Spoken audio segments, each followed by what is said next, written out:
Hello everybody, Hawk here. So today we are going to be taking a look at Citrine, the latest Warframe in, well, Warframe.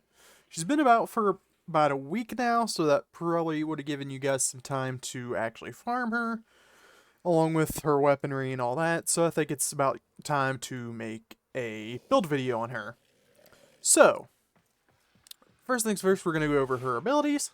Her first ability, Fractured Blast, will basically do a slash attack against enemies that also does some impact damage, and whenever you do, you have a chance of making the enemy that is affected by it to drop a health and energy orb. This is also going to be her helmet ability. It's not as good as a helmet ability, but it's still there. Now, her second ability, Preserving Shell, will grant herself and allies within affinity range damage reduction. And obviously, that damage reduction decays over time, apparently. Well, not apparently, because it actually does. But it decays over time for you and your allies, has a duration, but the decay meter will actually go up, meaning it won't decay, it'll actually increase with the more kills that you get.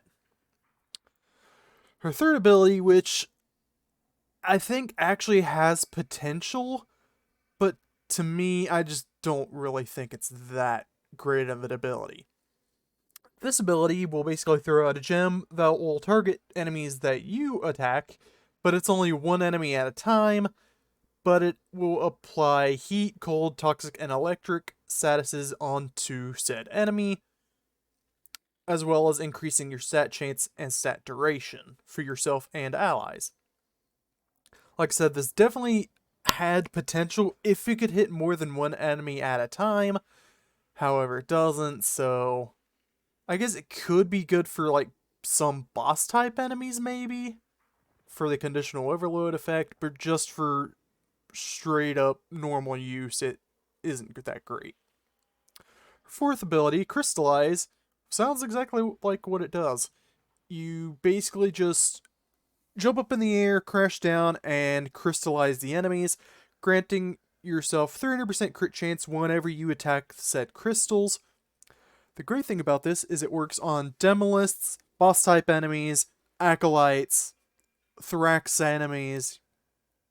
The strange thing, however, that I'll probably show you here in a little bit though, is this does not work on Eximus enemies after their overguard is gone, which is very, very strange. So, for our actual build, we have Corrosive Projection for our mod, Cunning Drift, Stretch, and Augur Reach, so we can have the maximum amount of range without subtracting any of our strength. Adaptation to help our survivability to stack with our second ability. Prime Play for energy. Equilibrium, so our health orbs from our first ability gives us energy and vice versa. Umber Intensified for that extra strength. Prime Continuity for duration, and Blind Rage for even more strength. The efficiency doesn't really matter, like I said, because you'll be getting energy from your first ability through either health or energy orbs, so we don't really need Arcane Energize either, which is very, very good. We have Molt Augmented on here as well to get over that 300 strength, and with that, we have Pillage over a third ability, so we have 63% drain, we gain a 60% strength buff whenever this is capped out, and then we have Cursive Projection. This should completely remove the enemy's armor and shields whenever you have the cap. And for the second arcane, this is completely optional, but I just decided to put Arcane Eruption just to kind of meme the enemies for whenever we end up picking up an energy orb, it'll knock down the enemies. Obviously, I don't have this maxed yet because Eidolons are just, for me, just after doing them for so long, they just are boring, honestly. But, like I said, at the current state, this is 68%, but if you max it out, it is actually 100%. So, that can really troll the enemies quite a bit. So, on top of that, we do have some Archon shards here to buff her as well. So we have 2 red ones for duration, 1 red for strength, 1 for health, and this one isn't really needed, but I just feel like it helps a little bit extra for survivability, is for some armor. Obviously, if you want, you can make these Tau-forged if you have them, but yeah, I don't really find that it's needed. So basically, how Citrine plays. After we get some energy, we probably could have just done that by doing this, but whatever. We basically slash them, they have that thing over their head. Rip. We kill them, and they can drop health orbs, which will give us energy in the process. Second ability, you can see that meter in the bottom right, just above our ammo and such, is our damage duration, and it is obviously decaying, but whenever we get a kill, it goes back up. So yeah.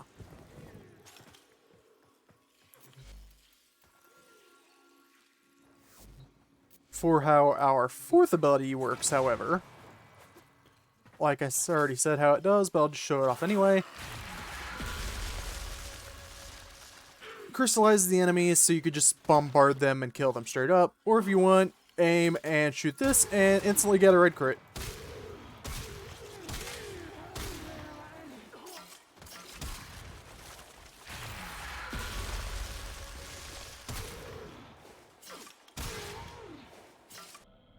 Alright. Stability.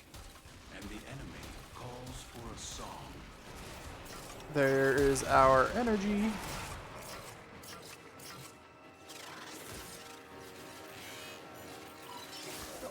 Neural Sentry is attempting to purge you from this place. Stand by for life support.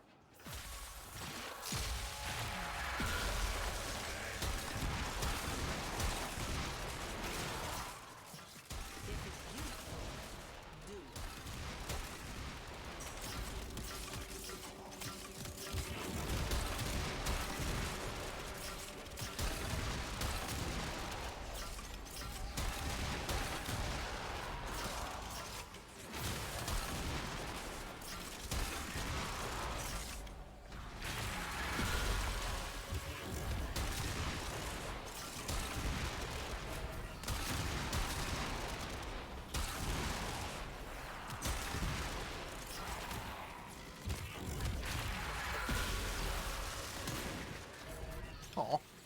Dick my czar.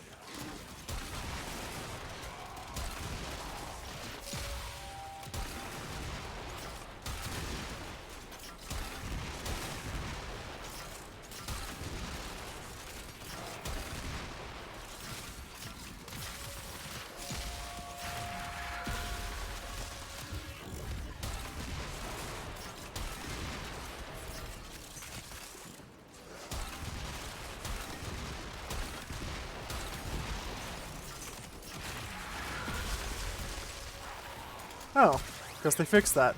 It actually affects them after their overguards have gone. Nice.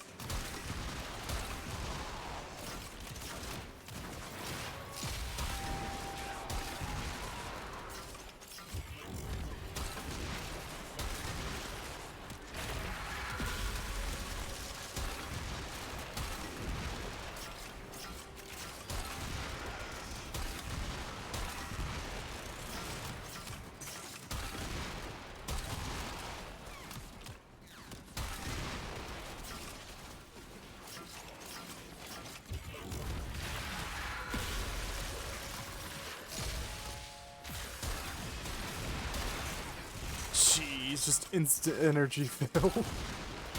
Insane.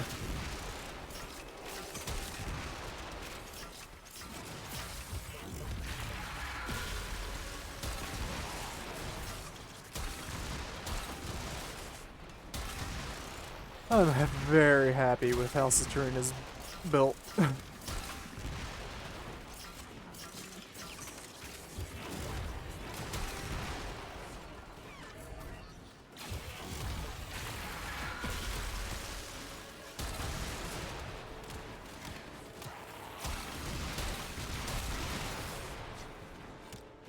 Rip.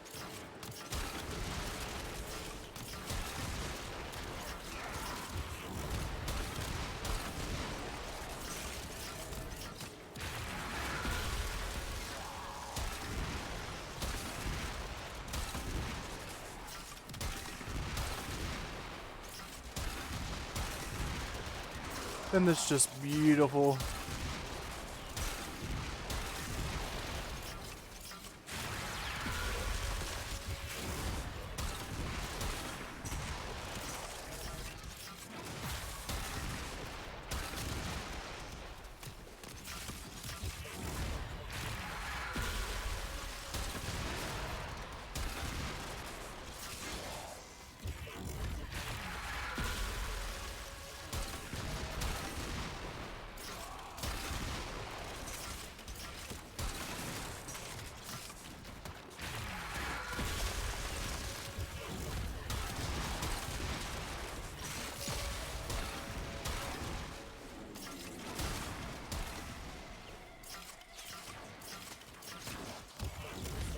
Oculists, if they scan you, sentient fighters won't be far behind. Just for the trolls, kind of completely armor strip them, then just slash them with our first. Again, not exactly right for damage, but buff is nice.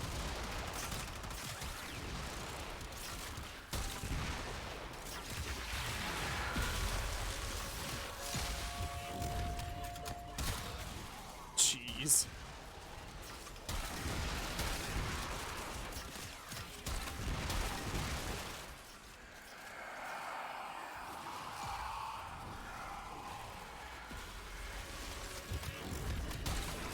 Uh-oh.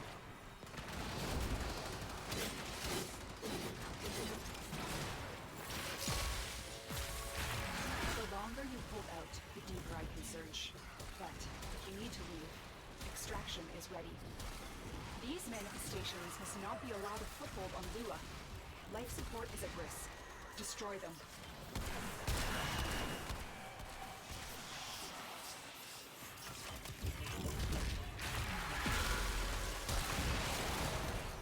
Alright, so that is going to be it for this video. I hope you all enjoyed. Please make sure to like, comment, share, and subscribe. I'll see you in the next one. Peace.